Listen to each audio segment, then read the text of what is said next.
사랑의 샘 평화의 소리 KCR 뉴질랜드 뉴스입니다. 더 많은 첫 주택 구입자들이 주택 구입에 대해 사태를 관망하는 접근 방식을 취하고 있는 것으로 보이며 새로운 설문조사에서는 모기지 문의가 감소한 것으로 나타났습니다. 그러나 투자자들은 지난달만큼 많이 후퇴하지는 않았습니다.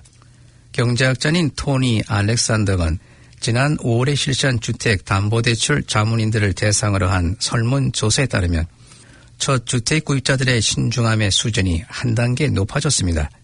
전국적으로 67명의 자문인들 중 순 15%가 5월에 첫 주택 구입자들이 줄었다고 응답했으며 이는 4월의 순 13%에서 증가한 것입니다.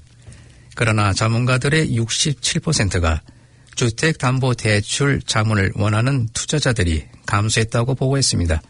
이는 4월의 투자자들 수가 감소했다고 보았던 78%에서 늘어난 숫자입니다. 토니 알렉산더는 뉴스허브에 대부분의 투자자들과 첫 주택 구매자들이 사태를 관망하는 패턴이라고 말했습니다. 와이카토 디스트릭트 헬스보드 DHB의 사이버 공격의 배후에 있다고 주장하는 한 그룹은 백업의 대부분이 삭제되었으며 시스템은 자신들의 도움 없이는 복원할 수 없다고 말했습니다. 어제 화요일 뉴스허브에 이메일을 보낸 이 그룹은 재무 정보뿐만 아니라 직원과 환자에 대한 많은 개인정보를 입수했다고 밝혔습니다. 가명으로 추정되는 주디스 윌리엄슨이 서명한 이 이메일은 지난 3일 동안 우리는 그들에게 연락을 시도했고 우리는 네트워크 복구에 대한 도움을 제공했다고 언급했습니다. 이 이메일은 우리의 도움을 받으면 하루 동안에 복구할 수 있었으며 우리의 도움 없이는 처음부터 네트워크를 다시 구축해야 하고 그들은 우리를 무시하고 직원과 환자들을 고문하기로 결정했다며 DHB가 여전히 오프라인 상태인 것은 그들의 잘못이고 백업을 사용할 수 없으며 대부분 삭제했다고 말했습니다. DHB의 컴퓨터는 일주일 전에 랜섬웨어 공격의 표적이 됐으며 누군가가 열어서는 안 되는 첨부 파일을 열면서 촉발된 것으로 추정됩니다. 와이카토 DHB의 최고 경자 케니 쓰니는 배상금을 지불하지 않겠다고 말했지만 모든 것을 온라인 상태로 되돌리는 데는 처음 예상보다는 오랜 시간이 걸리고 있습니다. 경찰은 현재 이 이메일을 조사 중입니다. 두 번째 폭풍이 이번 주말에 뉴질랜드를 강타할 예정이며 겨울 날씨의 회귀와 악천후의 위험성이 있습니다. 여전히 폭풍의 타격이 남아있는 뉴질랜드는 이제 호주만한 크기의 저기압 시스템과 두 번째로 마주치게 됩니다. 웨더워치 수석 예보관 필립 덩컨은 수요일인 오늘은 폭풍우가 조금 더 심화될 것이며 실제로 일부 지역에서는 강한 바람이 불 것이라고 말했습니다.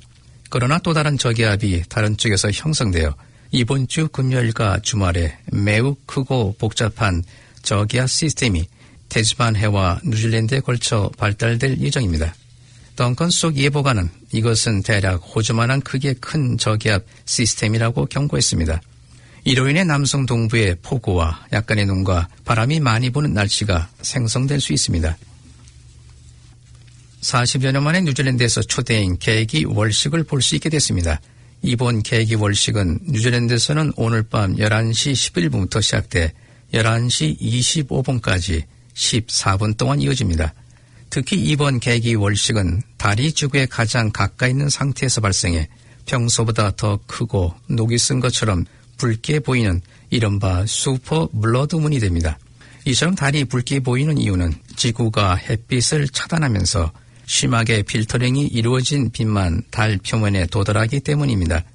국내에서 이와 같은 슈퍼 블러드문이 나타나는 것은 지난 1982년 12월 이후 39년 만에 처음입니다.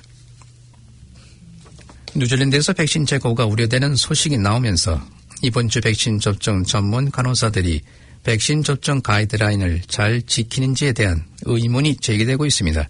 화이자는 백신의 약병에서 6회 분량의 백신이 들어있으며 매번 접종 주사마다 0.3mm의 백신을 포함하고 있다고 밝히고 있지만 일부 전문 간호사들은 특수 주사기를 이용해 6회 이상의 분량을 빼내어 주사를 하고 있습니다. 내셔널 파티의 코비드19 대행 크리스 비숍 의원은 한 약병에서 추가의 백신 물량을 빼내는 것이 승인된 내용인지에 대한 여부와 7번째 양에서 충분히 백신 성분이 들어올 있는지에 대해 지적하고 나섰습니다.